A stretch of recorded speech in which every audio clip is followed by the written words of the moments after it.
Good afternoon, everyone.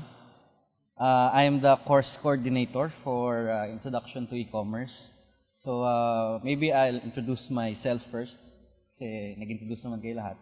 So I am Ramon Manuel Tinis Peros. You can call me RM. And I also finished several courses here in FMDS. But I finished my undergraduate degree in UP Los Baños, BS Economics. I also had finishing my MBA in UP Diliman, hopefully June this year. And last year, I finished the Introduction to E-Commerce, and I started teaching this course just last semester. So my objective for today is to convince you to enroll on the course and hopefully introduce e-commerce in general. Kasi I've noticed among the courses na offered ng FMDS sa Open University, ito yung hindi masyadong kilala kasi e-commerce is still relatively new sa market industry. Okay, so let's start off by discussing why e-commerce. So, why e-commerce? E-commerce is business transaction that is done in digital medium. So, maybe you don't know e-commerce, but actually you're doing it. So, every transaction na communicate kayo, mobile or telecommunications, actually e-commerce. So, it's hindi lang siya online. So, why e-commerce again? According to iMetrics Asia Pacific Corporation, I got this data through Ms. Janet Toral. The number of purchases done online today in the Philippines is 30%. This constitutes mostly business to business. Yung business to consumers, medyo maliit pa. But it is growing. And number of payments done online, 20%. So 20%. I personally do online transactions na for kasi convenience and mas madali. You can save transportation cost actually. And comparing the Philippines among other countries in the world, Philippines is fifth highest in terms of e-commerce growth. So mas maganda, this early you can jump sa ship and maybe in a few years time, makikita ko na kayo sa most successful e-commerce businesses here in the Philippines. So, and also, alam naman natin, Philippines is the social media capital of the world. And it's only a matter of time na payments will be done mobile and online. So when that moment comes, so ganda ready tayo for this revolution, the digital revolution, so to speak. Okay, about the course, I'll make this simple. The course has 5 modules. It is classified into actually 2 parts. First part is the business, how to create business models in general. Because an e-commerce business is also a typical business, but only with a digital medium. So you need to know everything about business. Just an overview. But in general, how to create a business model. And the other part is how to develop an e-commerce website. So that is the general topic of the e-commerce course. And it's 5 modules with 28 topics. So the course will be taught in essays. Wala naman exams. Essay and the business plan, syempre. But in a medyo different way to create business plan, not the formal way. I'll be teaching tools and techniques. I have attended several conventions on generating business models for e-commerce entrepreneurship. So I'll teach that. And at the end of the course, I'll expect a working e-commerce website. So as I present the e-commerce course, I'll be showing you what are the finished product of the students last semester. So the e-commerce will be issuing digital and paper modules, which will be given after you have registered in the course. Also, there will be videos videos for explanation of the modules. Ako, meron din ako doon, video. And slides. And then, there would be interaction through forums and the chat. So, that's basically the e-commerce course. And the course goal is first to have a clear understanding of e-commerce. What is e-commerce? Second, to have a clear understanding on the business concepts. Kasi generally, business lang talaga siya, different medium lang, with technology as its driver for growth. And lastly, to create your e-commerce website. So, that is the e-commerce. So, I think medyo hazy pa hindi siya pa clear. So, I'll just show you mga websites na natapos ng mga students last semester. So, gumawa silang sa nilang logo, kasama siya sa paggawa namin ng websites nila. So first, student is Mark Kenneth Cabote. Their family owns a industrial supplies company.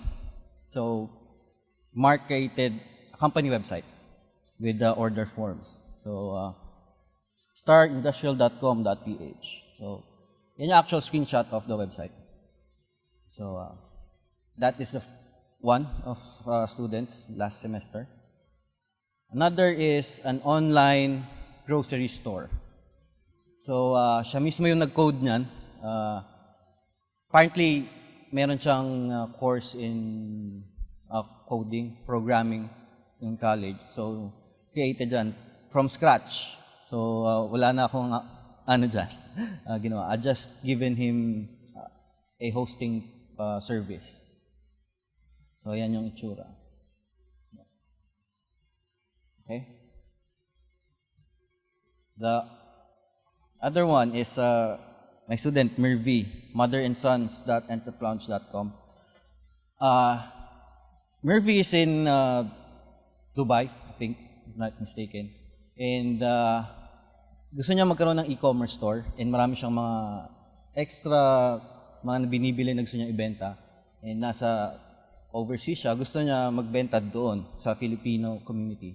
So, we created a website na pipindahin yung mga extra niyang gamit. So, working na siya until now. If you can, tignan niyo yung website. Up pa rin siya until today. So, yan. Mga bracelet na Kikay products ang kanya tinitinda. So, next is Miss Aloha Lescano. Apparently, meron siyang sideline on bags. High-end bags. And tinitinda niya fairly lower than the current market price.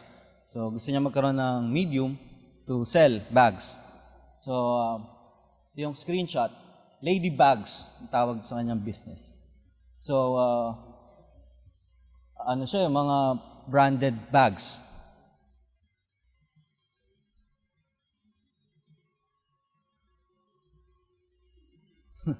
Okay, ito a fairly interesting business model, product din.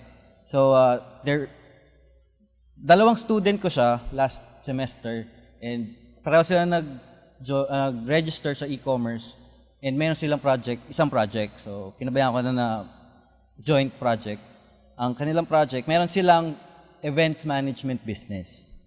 And may problem sila sa giveaways. So, kasi nag-outsource pa sila. So, what they did is they created a concept on everything in a jar. So, kahit ano laman ng jar meron. Meron nga spa in a jar, meron silang product. Everything talaga in a jar. So, ito parang kanilang booking and reservation website. And nagtitinda sila ng giveaways na kanilang ina-outsource from different sources. So, example of one of their product is spa in a jar. Hindi ko alam kung ano yung laman yan. Mga gagamitin mo for grooming. Soap, organic soap, shampoo. Ayan. Meron pa rin food jars, meron silang beauty jars. So, yan ang mga products nila.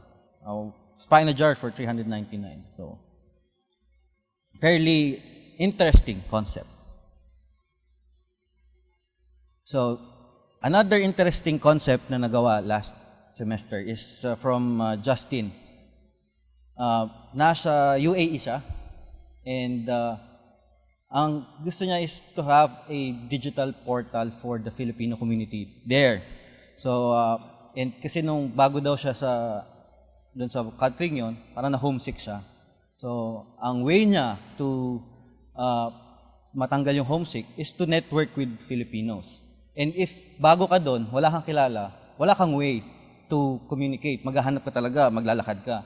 So, ang ginawa niya, nagawa siya ng website, Feel at Home. Yun yung kanyang pangalan ng website. And nandito, merong how to network first to Filipinos. And meron siyang services for pag-ibig and other forms na for overseas workers. So, ganun yung concept niya. So, may variety store pa sila on the Filipino products kung saan makaka-source. So, ganun yung kanyang concept. Para meron siyang sari-sari store. And may services, yung mga forms and other government requirements na kailangan gawin for overseas contract workers. Meron silang downloads na mababasa for Filipino community. So, ganun yung ginawa na. So, cool, di ba? May logo pa siya. Maganda. Feel at home. Ayun, may application for NBI clearance, pag-ibig for overseas workers. Another student have a traditional business selling renewable energy products, mga solar panels, solar lamps, and ang kwento naman niya, dati meron siyang service and nagpagawa siya, hindi niya din alam, so nawala din yung service kasi hindi niya alam kung paano gamitin. So that's why she enrolled. So Cherry translated his traditional business into an e-commerce site. Tommy Fuji ang name ng kanyang business. So this is her homepage, selling LED floodlight, LED tunnel light na solar and with solar panels. So, yan. Next is this is the class valedictorian last semester. Ang concept niya, a different e-commerce, pero e-commerce pa rin siya technically. Nasa ibang Dubai naman siya, I think. Ang concept niya is mahilig siya maghanap ng kakaibang dinner spots. And then, he created a society for visiting unique dinner spots plus making dinner at home na merong network. So, meron siyang society, you'll register, and then may schedule siya ng, kunyari, schedule for this month sa dinner sa ganitong place with the Filipino people, and then sa dishes kung anong i-schedule nila. So, yung registration niya for the association ng dinner enthusiasts. So, ang pangalan, Supper Societe, ang pangalan ng kanyang business. Supper Societe. So, yan. So, ganun lang. Register ka sa kanila, see the schedule, and if you want to schedule a supper, a unique supper experience. So, ganun yung service na in-offer ng website. Technically, iba yung revenue model niya kasi the previous ones I presented, transactional. So, you sell product, you get a profit out of it or revenue. This one, membership. So, for a month, you have a membership and you'll be invited to all of the supper engagements, experiences that the e-commerce website offers. So, that is the students last semester. So I hope if you'll enroll, maybe sabay, di ba, pwede? Or after PED. Ang advocacy ko kasi is to promote e-commerce. So I have a personal servers, web hosting services, so I offer free. web hosting services sa students. And after, kung gusto nilang magbayad, kung gusto nilang bumili ng sariling domain, then okay lang. Bibigay ko yung codes and yung content nila online. Bibigay ko sa kanila for free. Basta within the time frame ng course, magkakaroon sila ng website. I assure that. So I hope you can refer e-commerce. E-commerce is an integration of actually NEP and technology. So I hope you can refer and register sa e-commerce. So thank you very much. That will be all.